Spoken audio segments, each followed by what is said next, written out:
Hey guys, welcome to another video. My name is Bo Lorentzen and today I'm going to be taking a look at the Quest Pro versus the Quest 2. Honestly, this is 5 times more expensive than this one, and I'm not completely convinced this is worth 5 times more money. Join me as we unbox this one, look at what's in the box, and talk a little bit about how the things are working and come to a conclusion.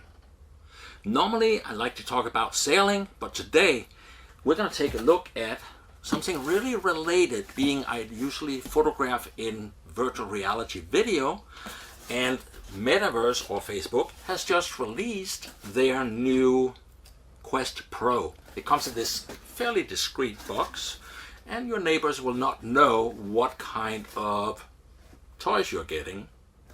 To save time, I already popped the box out, so let's get rid of this. And here we go. This is the box then. Let me put this up, you can see it because that's part of the idea. This is the box. It looks a lot like the brown paper box we got the Quest in. Here's the back side, and let's get this out. If we can get it out. There we go. I think we have to keep it together. I don't know. There. We're done with that. And it says Meta Quest Pro right up here. So that is what we're getting. Now we're going to lift this straight up. And in the top here, really quickly, we have a thing of accessories. That's all there was in the top. The piece de resistance, I need to back this off so you can see it sharply right about there. And here's the headset, and up here is the 2 controllers. What is unique here, or new for MetaQuest of course, is the big cup right back here and the forehead bridge that you can see. I don't know if you can see that right here.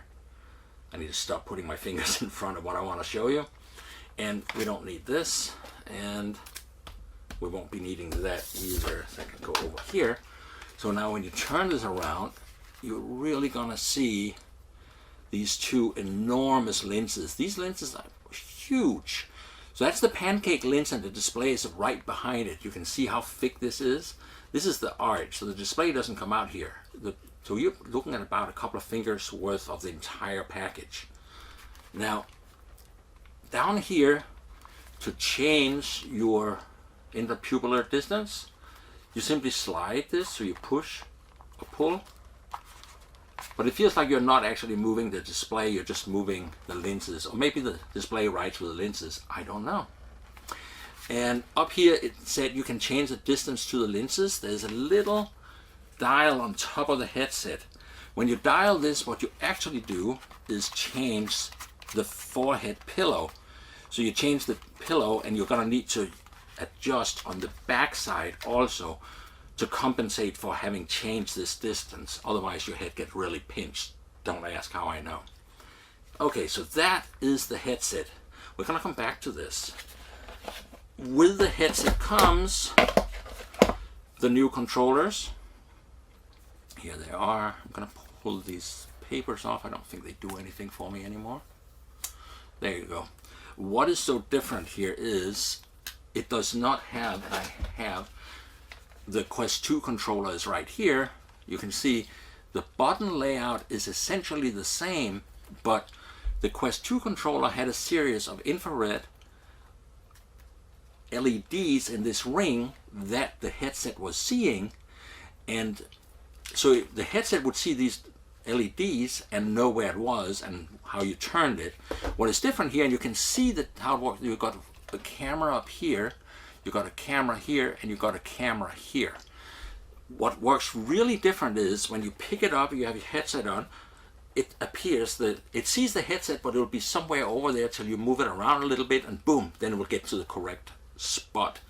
So it takes a little bit for these cameras, when you first fire them up, to get the right position, because it wants to see some kind of texture.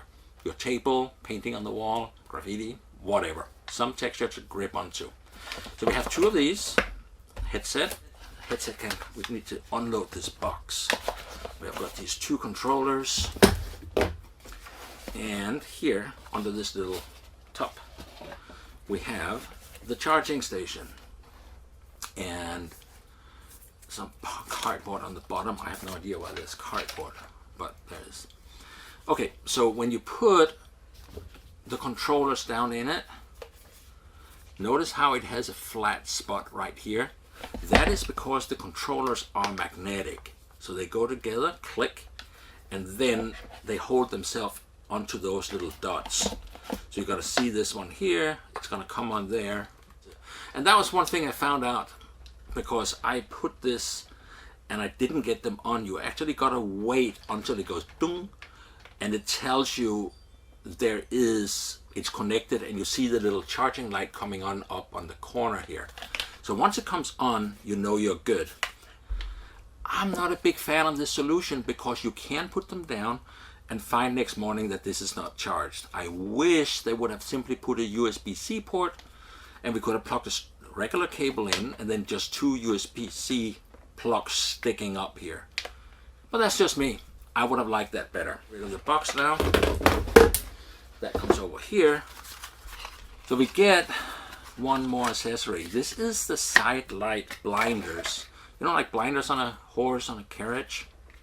So these kind of comes on. They do like this, and they keep you from looking out to the side. Also, it keeps the image darker. But one of the things that's so different with this headset, it helps putting it on up over the back of your head, and then just lower it down, and twist, twist, twist, and there it is. And it doesn't actually press on my glasses, and you see very, very little on the side. And this, I find I've been gaming with it, and I watched the movie last night in pass-through without any blinders on the side, because it's so different. The light inside is so much brighter, so they very carefully match that to the surroundings, so you kind of feel more like you're looking through something that has, you're looking through a goggle, but a clear goggle, where you then see the virtual reality. So that's a very different experience. Okay, but it comes with these, and I know some people are gonna love them. And I'll show you this one more time. So that is the Quest 2 controller. They are basically in the hand. If you have used the one, you will not notice the difference. Where I did notice a difference is I frequently, when I want to reach for something, I'll put this one down, face down, and it will stand on the ring. This one cannot stand on the ring. So that is the accessory box. Put that over there. In here comes a USB-C charger. You know, I am almost leaning with Apple on this one. Stop sending me USB-C chargers. I have so many of them. I don't need one more. But I understand that there are people out there that never had a charger, never had a USB-C charger. So maybe they need to include it. In here also, we have a couple other things. And this is one of those, thanks God they included this, because here is, on the one side, let's pull that out. I don't think we can. Needs to be liberated like that. So here on the one side we have a USB-C charging cable. Of course, my regular USB-C charging cable at home, it plugs in right here on the side and takes a couple hours to charge. And you already know what a USB-C charging cable looks like. On the other side is the, thanks God, there. Get that out of here. Okay, USB-C in the one end, and I think I'm gonna enjoy this. It has in the other end the magnetic snap-on, so you can charge this just laying on a table. But why on earth didn't I get 2 of them? I mean, 2 controllers. It seems like 2 of these, or maybe 1 USB-C plug with 2 of these attached, would have made a lot of sense. Let's finish with the accessories. So we have 2 items left. Let's pull this one out. It's probably the world's boringest thing. Well, we get a lens cloth. Woohoo!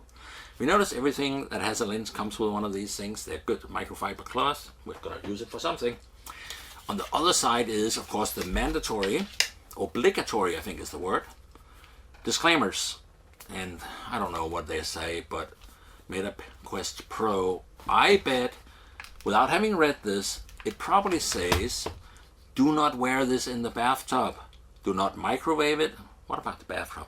I mean, I'm sure there's somebody very worried about where this could go. You know, like virtual reality, bathtub, adult content. Who knows? Whatever you do, do not wear the headset in the bathtub, because the book says don't take it in the bathtub. Okay, and last but not least, one of the features, see if we can figure this out. This is like a teeny little thing, and you can't really see what this is. So looking at this last little accessory here, that's called the stylus. I don't know if you can really see this, they're so small.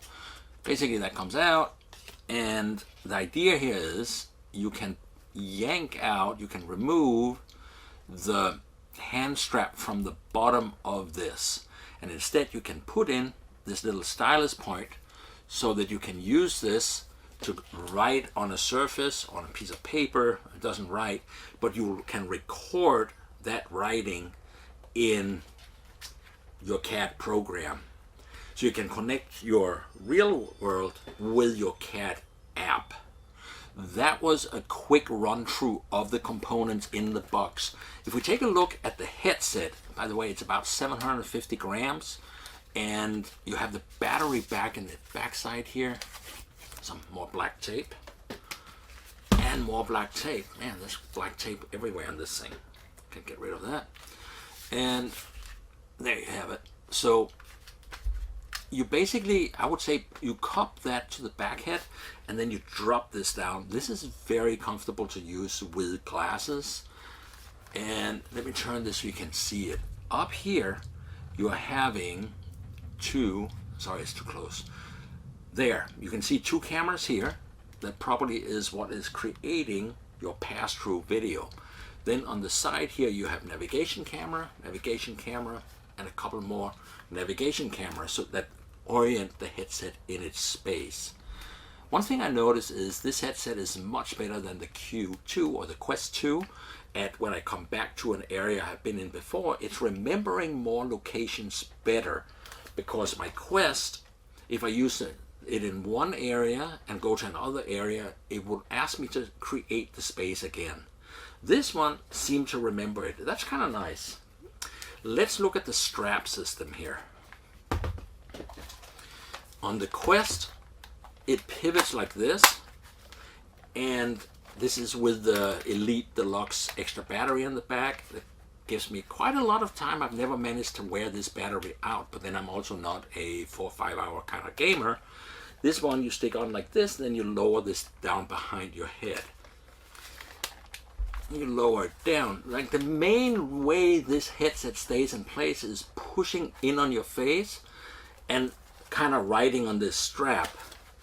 Now the Quest Pro rides on your forehead, as this is quite arched.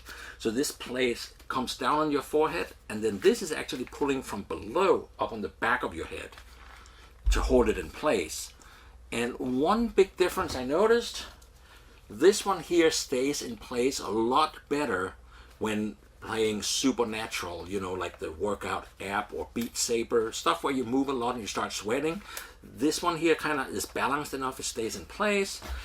This one honestly needs a 50% larger battery, because after a while this starts sliding down your forehead. So if you're going to do a lot of action sport playing with this, you're going to want to hang some more weight on the back so that it stays in place and doesn't slowly start riding down.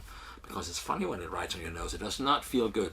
Now when it is in the right position, it does not touch your nose. It's completely, so your face feels unencumbered because all of the pressure is up on your forehead here. However, I do imagine if you're like a 6 hour kind of gamer, you're gonna end up with some red marks on your forehead and people might be wondering. That's a different thing. The other feature that is very different here, the lenses here are much deeper, and you see the pixels. In the Quest Pro, you do not really see the pixels. The Quest Pro is here, roughly, and the Quest 2 is just a little bit narrower. Big difference is, in the Quest 2, I see that barn door effect, the two black lines. Quest Pro, I do not see any black lines, and it feels less encumbered, but when I look to the side, I can see that it drops light. It's like vignetting a teeny bit, even when I adjust my IPD perfectly. So there can still be stuff improved. Still, this feels heavier, it feels chunkier, it feels more like a diving mask, and this feels more like a really nice set of ski goggles that you see something through. But volume wise on your face, they feel like ski goggles versus a very large diving mask.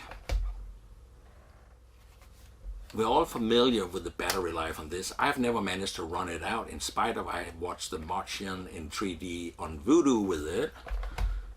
Is it Vudu? Yeah, the film service called Vudu. I tried to watch the Live, Die, Repeat last night, and this battery ran out even though it was full before I finished Live, Die, Repeat. So this headset is going to be challenged with a 2-hour movie. You may need to plug it in on the side here. Let's hope they fix that. But the pass-through, I've been enjoying pass-through here, but I cannot leave it on.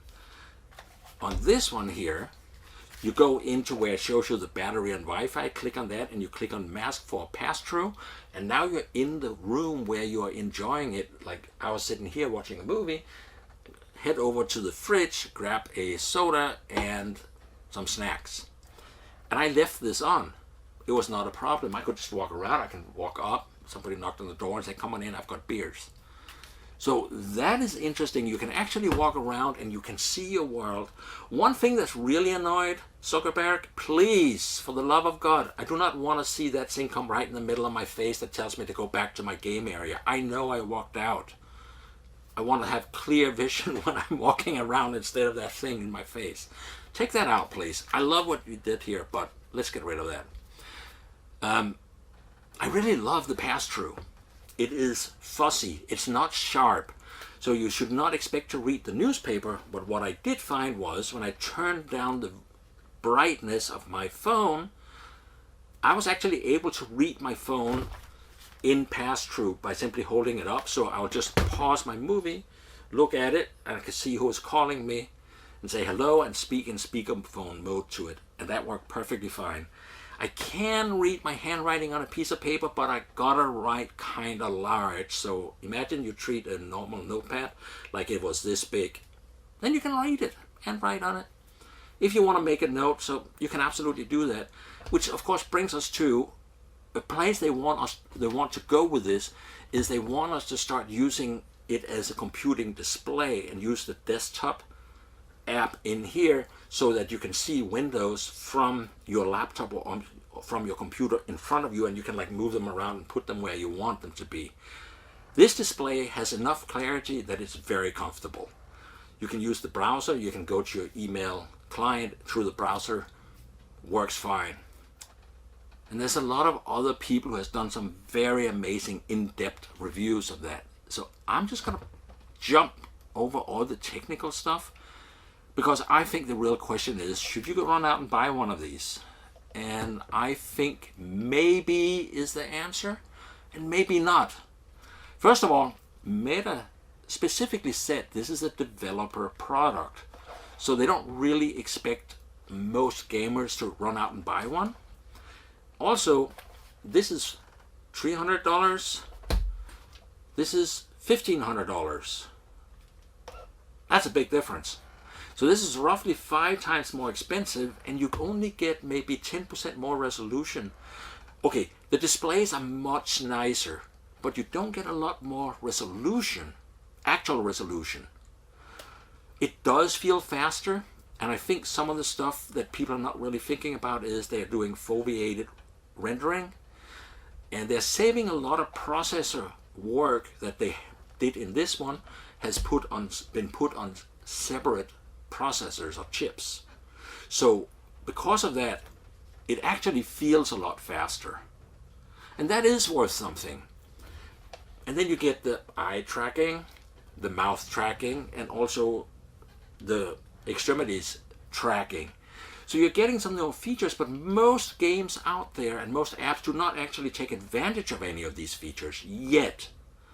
So again, unless you really need it or are a developer, I'm not sure you're gonna feel you got the $1,500 value in this headset. You're probably instead gonna feel you paid about $750 too much.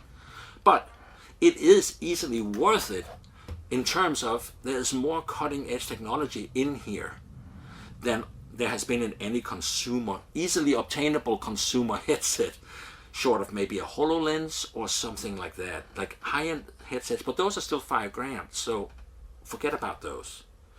It's a very amazing headset. Well guys, sorry I'm so long-winded. There's a lot of details I wanted to talk to you about more. I think there's one thing left. I mentioned this, and I mentioned this being a stiff arm before. One of the effects of this being flexible, you know how you put it on your head and you can kind of like tweak it down a little bit, you tweak it up. There's a lot of tweaking around to get it just right. This one, I find I stick it on my head. Like I said before, I stick it on the back of my head, I drop it down and twist it. And now it's in the right spot. I don't have to like hunt around to get it bright. It's bright. I get a good view right here. I do feel that's a really important feature, and there's a very good reason they chose to lose that flexible arm. One thing they did keep the same, if you look right here, you can see that little slot. There's a slot on each side, and of course it does ambisonic audio, but we really are gonna want some on the upside, right down here. You see there's a hole on each side, so you can plug in like a short dongle earphone thing, or clamp it on top and plug it in. Aftermarket parts are without a doubt gonna make a bunch of versions of that. I had some 3D printed ones that kind of clamped onto the arm. I think there could be a nice snug clamp that just kind of gives a little bit of a shell in front of the ear. But already as it is here, it was very satisfying noise or sound volume. Well, there you have it, guys. I am loving this headset, make no mistake about it. This is a very, very cool headset. I enjoyed using it. I'm very happy I have it. But in all fairness, it is strongest in watching media. The video pass-through is amazing. And obviously it's a technology we're going to see developed a lot more, because right now it's kind of fuzzy. It's not sharp. And a lot of people have actually expressed they're unhappy with the fuzziness. As far as I'm concerned, it worked great. I could go get some ice cream and a soda while I was watching a movie, and I didn't take this off my head. That's amazing. I came back in, and the movie was on the wall where I left it while I was sitting down. I was like, oh yeah, it's like the screen is stuck on the wall. This knew where I came from. Went back in, sat down on my chair, there's the screen. I like it. So it is definitely a major step towards a much more painless integration of this technology, and there's no doubt we'll see huge steps of this, but this is including probably most of the technologies that we're going to be expecting in headsets in the future. So it's a major leap, but it's also a developer product. So unless you love your gaming and spend a lot of time in headset and it's worth it to you, I think a lot of VR chat people are going to want it for the eye tracking and mouth tracking and the leg tracking and hand tracking thing. I could see that happen, and I just like using it, and thankfully I was able to get one. But I do not think the features that most people are going to be using is justifying being 5 times more expensive than a Q2 to the QP Pro, Quest Pro. So a Quest 2 and a Quest Pro. I think for 90% of the users out there, there's 10% left, but for 90%, I would recommend get a Quest 2. You're gonna enjoy it, and you really should get one because you want to get into the VR reality, the experience, the games, the VR chat, watching movies on BEO VR, and of course on YouTube, and also on Oculus TV. The experiences in virtual reality are cool, and you should be getting into it if you haven't already. And if you can afford it, if you don't have to think about the money, absolutely get one of these, because it is the best headset you can browse the metaverse with right now. I'm sure that will change in the future, but this is not the future, this is right now. And for only $1,500 you can have the best headset. That doesn't mean that a Porsche gets you much further down the highway than a Kia. It's just a different way of getting there. Thank you for watching. Click like, subscribe. Please subscribe, notify, all that stuff. Because we've got more videos coming, and they're all going to be shot in 3D and 360 VR.